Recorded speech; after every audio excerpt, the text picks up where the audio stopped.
Hi dear friends, welcome back to this channel. Today in this video I will show you how you can unhide rows in the Excel. So without wasting time, let's start video. Before starting the process, if you did not subscribe our channel, please subscribe it. So firstly, select any row which you want to hide. So after that you will see home options, then you will see format option. So just click on it and then click on hide and unhide. So for example, firstly I will show you how to hide.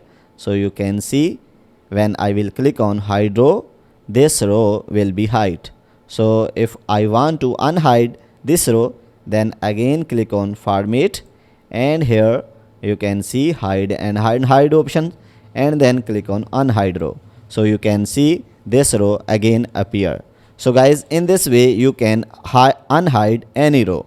So guys, if this video is helpful for you, then please give like this video and subscribe our channel. Thanks for watching.